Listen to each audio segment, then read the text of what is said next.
I regret what happened here, and I would like to take Noye alive as we did before, but I'm not going to let my guilty conscience over this risk altering time further.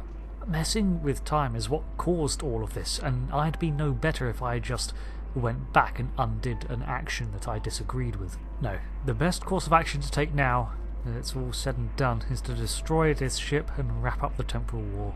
We move to the Anorax's controls. With the core all charged, it's only too easy to initiate a failure and set a self-destruct sequence. Before we get out of here, we should probably chat to the Founder. You have chosen wisely. I am pleasantly surprised. Don't be, it's the most logical choice here. I'm not going to risk further damage to the timeline.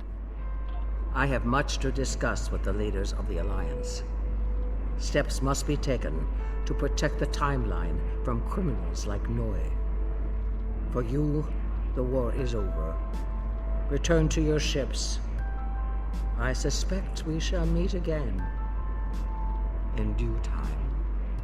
In due time? Was that a joke? You know what, never mind. I believe that will be enough for this trial, my friends. So, in this simulation, Noye's madness claimed him as a victim of the Dominion, but with us accepting the Founder's help, maybe there's a bridge to be built with them now. Although, I wouldn't put it past Jarnick to predict some doom-filled version of events. Perhaps he's right, perhaps he's not, but Noye's death, no, his sacrifice, it has to count towards something at least. In allowing the murder of Noye, you made him a martyr for his cause, and the temporal war continues. Noye's followers go on to destroy the homeworlds of every Alliance member in antiquity.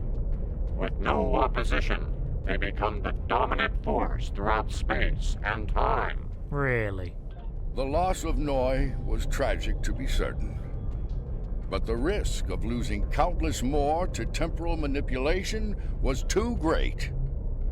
In his madness, Noye's pursuit of vengeance would have laid waste to many a world.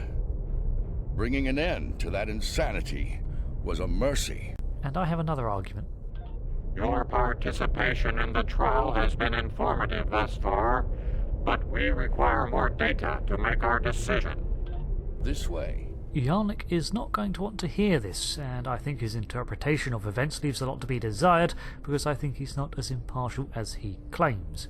We had Noye beaten in our timeline, and Jarnick is ignoring our success. But even putting that aside, when Noye lowered the force field to meet with who he thought was his wife, he was helpless once more. The Founder could have spared him, captured him, or knocked him out, but she killed him.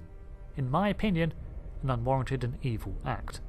By his own predictions, Jarnick should factor into his decisions that the Founder's evil act triggered the martyrdom of Noye, not us.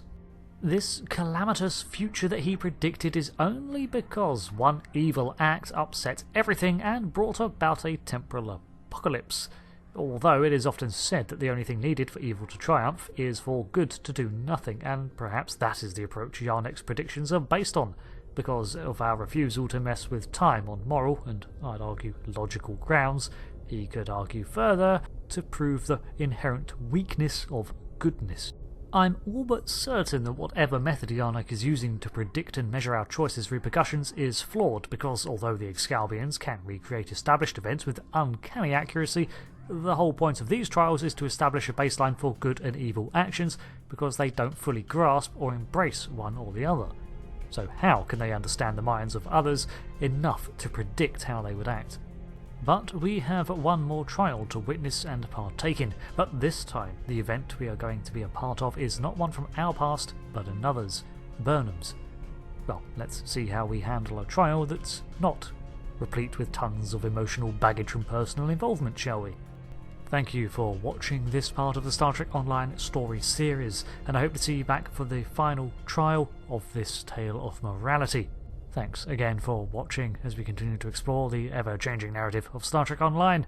Until then, I've been Rick. Thanks again, and goodbye.